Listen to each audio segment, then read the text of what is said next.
एक बहुत ही नया और बहुत ही बड़ा चेंज है इमिग्रेशन प्रोग्राम्स में। इसका कट ऑफ स्कोर था 439, but they will be targeted for a specific category. Hi guys, hope you are doing great. मेरा नाम है रूबी और मैं हूँ इंडियन मॉमटेल्स कनाडा।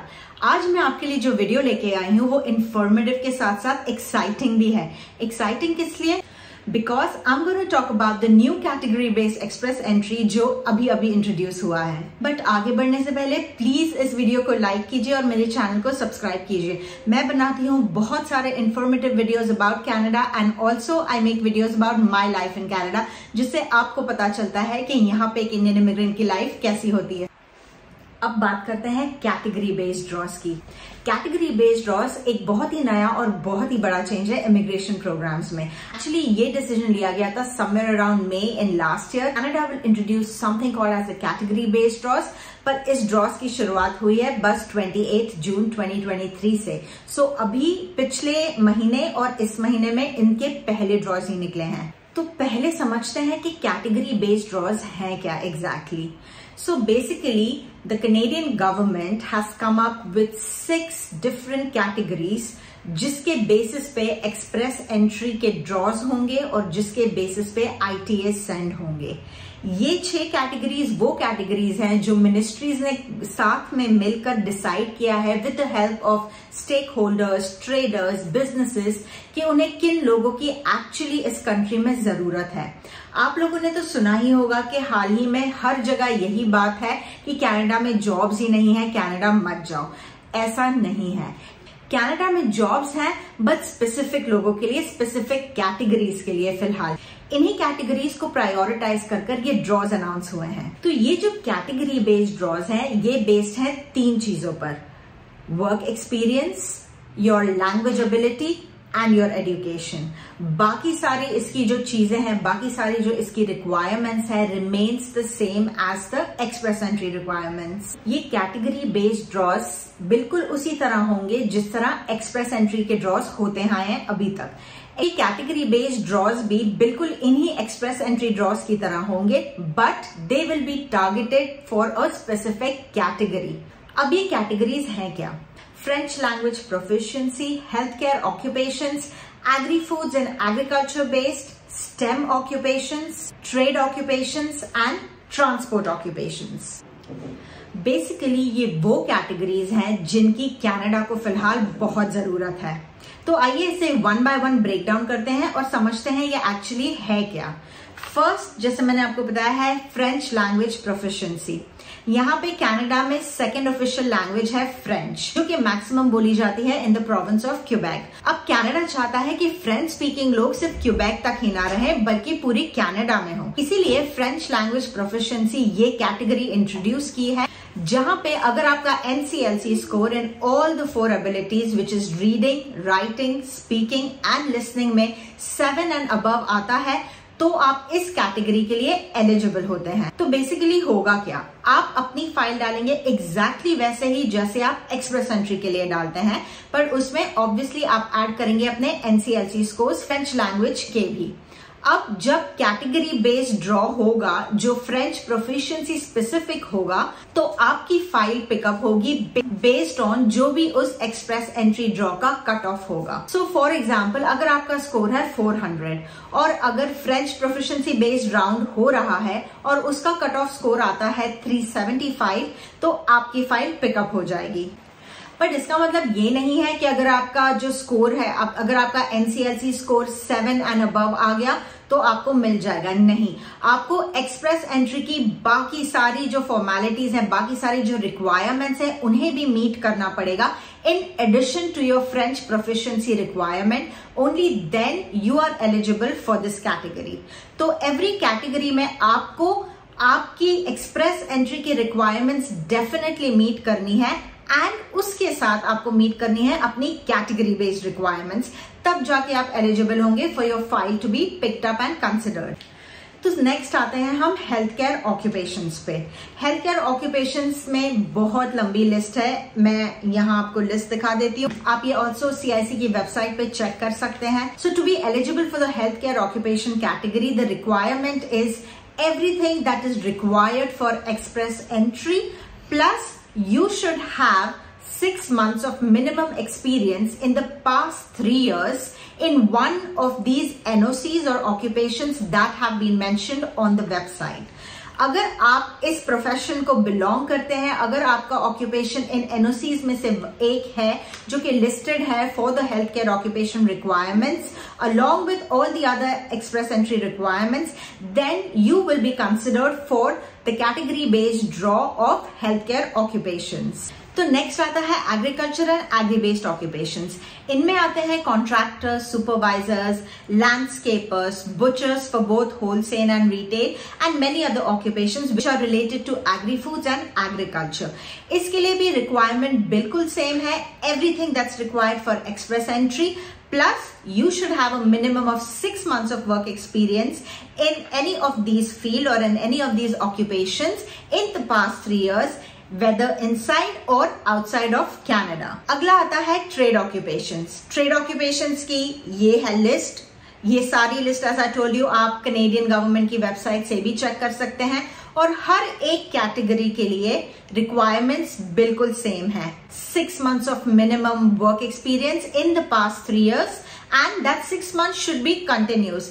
ऐसा नहीं हो सकता कि 1 महीना आपने काम किया फिर छोड़ दिया फिर 3 महीना। No, it has to be continuous 6 months of work experience in the past 3 years inside or outside of Canada.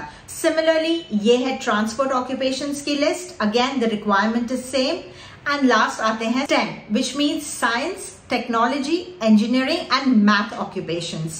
STEM is a vast category. तो अगर आप इनमें से किसी भी एक ऑक्यूपेशन को बिलोंग करते हैं then you fall into the STEM category. अब ये कैटेगरीज क्यों इंट्रोड्यूस हुई हैं? ये इंट्रोड्यूस हुई है because Canada wide in specific categories में बहुत सारी जॉब्स अवेलेबल हैं, बहुत सारी वैकेंसीज अवेलेबल हैं। अगर मैं बात करूं तो ओंटारियो अलोन में 30,000 से भी ज्यादा वैकेंसीज अवेलेबल हैं इन दीज कैटेगरीज। अब ये ड्रॉज कैसे होते हैं?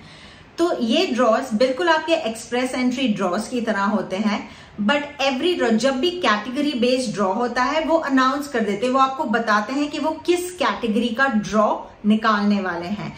सारी कैटेगरीज के ड्रॉ एक साथ नहीं निकलते, एवरी ड्रॉ इज डिफरेंट। किसी ड्रॉ में वो स्टेम कैटेगरी को कंसिडर करते हैं, किसी ड्रॉ में फ्रेंच लैंग्वेज प्रोफिशिएंसी, किसी में कुछ और।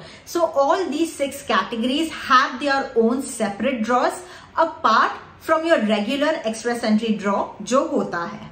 सो ये कैटेगरीज का इंट्रोडक्शन इसीलिए नहीं हुआ कि एक्सप्रेस एंट्री ड्रॉज बंद हो जाएंगे, but these will be in addition to your regular Express Entry draws. तो कनाडा ने कैटेगरी बेस्ड ड्रॉज इंट्रोड्यूस करे ताकि जिस वैकेंसीज को वो टारगेट कर रहे हैं वो उनके ही स्पेसिफिक ड्रॉज निकाले और वही लोग यहाँ पर आए उन ड्रॉज के थ्रू जिनकी एक्चुअल में यहाँ वैकेंसीज है, जिनकी एक्चुअल में यहाँ पर जरूरत है। इसीलिए इन ड्रॉज का cut off score is very different from your regular express entry cutoff score, which brings me to the cutoff scores of these draws that have happened. इसका सबसे पहला ड्रॉ निकला था जून 28 को। So जून 28 को हेल्थ केयर कैटेगरी का draw निकला था, हेल्थ केयर ऑक्यूपेशंस का category based express Entry draw, जिसका CRS कट ऑफ था 476 और उसमें 500 इन्विटेशंस गई थी। उसके बाद अगला ड्रॉ निकला था जुलाई 5 को, जिसमें स्टेम कैटेगरी को कंसिडर किया गया था और उसका कट ऑफ स्कोर था 486 और उसमें भी 500 इन्विटेशंस गए थे। उसके बाद जुलाई 6 को, बिल्कुल अगले ही दिन जुलाई 6 को फिर से हेल्थ केयर ऑक्यूपेशन का ड्रॉ निकला। अब देख सकते हैं कि हेल्थ केयर में वाकई में बहुत सारी वैकेंसीज है and they really need people from the health care occupations to come in here.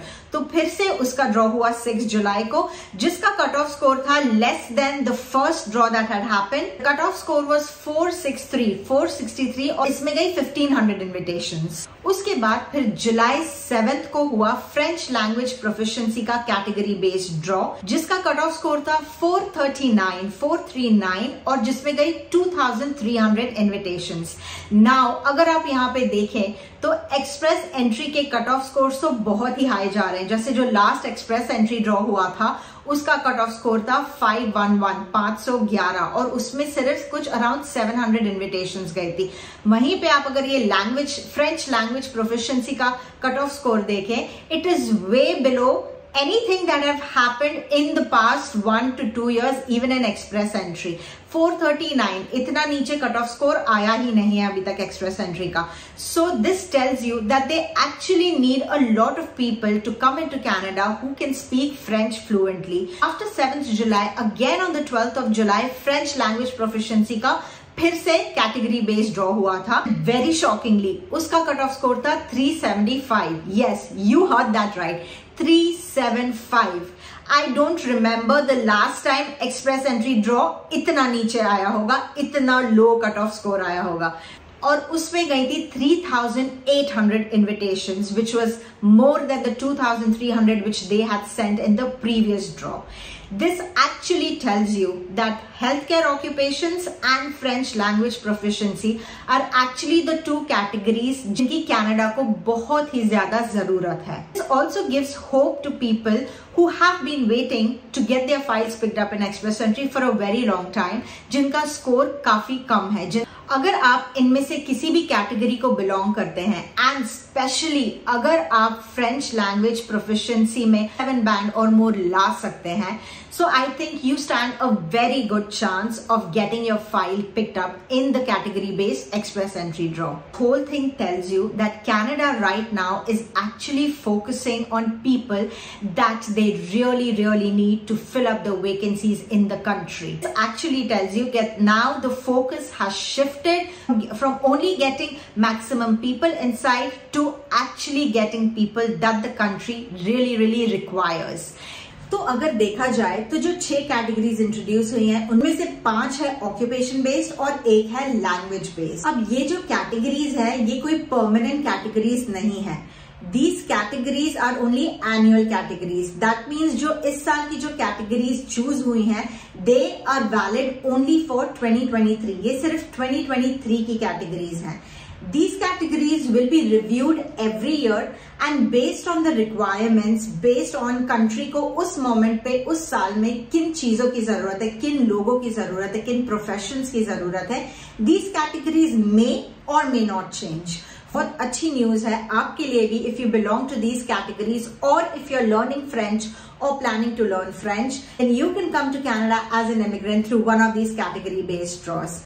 मैं डिस्क्रिप्शन बॉक्स में आपके लिए रेलेवेंट लिंक्स डाल दूंगी. बस ये थी आज की मेरी इन्फॉर्मेशन जो मैं चाहती थी आपको देना, so that you also know what are the changes happening here and how it can benefit you. बस फिर आज की वीडियो को मैं यहीं एंड करती हूँ. आई होप आपको ये वीडियो पसंद आई होगी. Please like this video and मुझे कॉमेंट करके जरूर बताना if you have enjoyed this video and if you found it informative and what are the other kind of information you would like me to make videos on. Till next time, stay safe, take care, bye.